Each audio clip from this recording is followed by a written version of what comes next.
नमस्कार, मैं हूं आपके साथ शिवेंद्र तिवारी और आप देख रहे हैं सेवा पथ न्यूज। उत्तर प्रदेश के मुख्यमंत्री योगी आदित्यनाथ ने आगामी वित्तीय वर्ष 2025-26 के बजट सत्र से पूर्व एक प्रेस वार्ता आयोजित की। इस दौरान उन्होंने विपक्ष से सदन की कार्रवाई को सुचारू रूप से चलाने में सहयोग की अपील की, ताकि प्रदेश के विकास को नई गति मिल सके। इससे प्रदेश का विकास भी होता है और जनता के समस्याओं का समाधान भी। उन्होंने जन प्रतिनिधियों से आग्रह किया है कि जनता के हित से जुड़े मुद्दों पर सार्थक बहस करें और सदन की गरिमा बनाए रखें।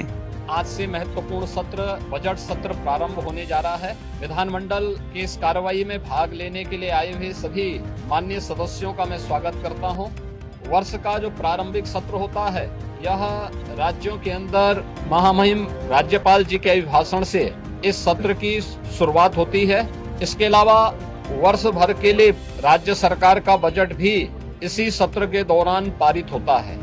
अन्य विधायी कार्यों के साथ ही जनहित से जुड़े हुए, राज्य के विकास से जुड़े हुए महत्वपूर्ण मुद्दों पर भी सदन में चर्चा होती है। आज विधानमंडल के कार्रवाई प्रारंभ होने के साथ ही महामहिम राज्यपाल जी का महत्वपूर्ण अभिभाषण समवेत सदन को महामहिम राज्यपाल जी के द्वारा अपने अभिभाषण के माध्यम से संबोधन होगा। इसके उपरांत कल से महामहिम राज्यपाल के भाषण पर सदन में चर्चा भी होगी। 20 फरवरी को वर्ष 2025-26 का उत्तर प्रदेश का सामान्य बजट सदन में प्रस्तुत होगा। सदन 18 फरवरी से लेकर 5 मार्च तक के लिए प्रस्तावित किया गया है। उत्तर प्रदेश के इतिहास में ऐसे बहुत कम क्षण आए हैं जब इतने लंबे समय के लिए सदन आहूत किया गया हो, लेकिन सदन की कार्रवाई सुचारू रूप से संपन्न हो, यह केवल सत्ता पक्ष का ही दायित्व नहीं होता है, बल्कि विपक्ष का भी उतना ही महत्वपूर्ण दायित्व बनता है। सदन चर्चा परिचर्चा का एक मंच बने। उत्तर प्रदेश के विकास को लेकर के डबल इंजन की भारतीय जनता पार्टी की सरकार ने पिछले लगभग 8 वर्ष के अंदर जो प्रतिमान स्थापित किए हैं वह अभूतपूर्व है। उसकी झलक अभिभाषण के माध्यम से भी और सदन के अंदर चर्चा परिचर्चा के माध्यम से भी देखने को मिलता है।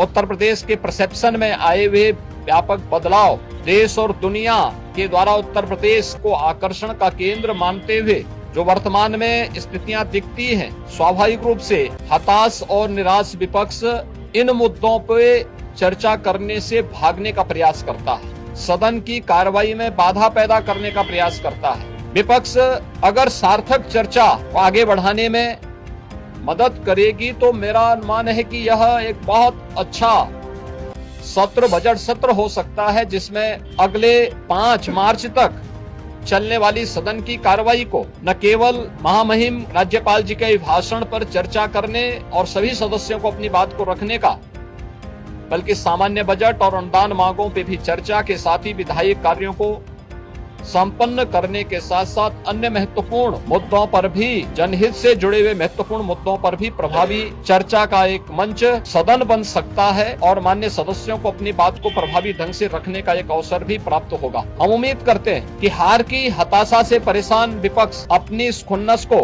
सदन पर नहीं उतारेगा। सदन की कार्रवाई को सुचारू रूप से संचालन करने में एक सकारात्मक योगदान की हम अपेक्षा करते हैं और मैं सरकार की तरफ से आश्वस्त करता हूँ कि जिस भी मुद्दे पर, यद्यपि अभिभाषण और बजट अपने आप में समग्रता को लेकर के 2 महत्वपूर्ण मुद्दे होते हैं, जिनमें विपक्ष ही नहीं बल्कि सदन का हर सदस्य अपनी बात को प्रभावी ढंग से रख सकता है, लेकिन इसके इतर भी अगर किसी मुद्दे पर विपक्ष चर्चा करना चाहेगा, सरकार उसका तथ्यात्मक जवाब देने के लिए पूरी तौर पर तैयार है। लेकिन हम चाहते हैं कि एक सार्थक चर्चा का मंच सदन बनने चाहिए। आरोप प्रत्यारोप या फिर असंसदीय आचरण से इस समस्या का समाधान नहीं हो सकता है और मैं उम्मीद करता हूं कि महामहिम राज्यपाल के भाषण से उस सुदृढ़ और मर्यादित संसदीय आचरण की शुरुआत हम लोग विपक्ष के अंदर देखने का प्रयास करेंगे। उम्मीद करते हैं कि इस प्रकार का आचरण सभी माननीय सदस्यगण और खासतौर पर विपक्षी सदस्यगण सदन में दिखाएंगे, जिससे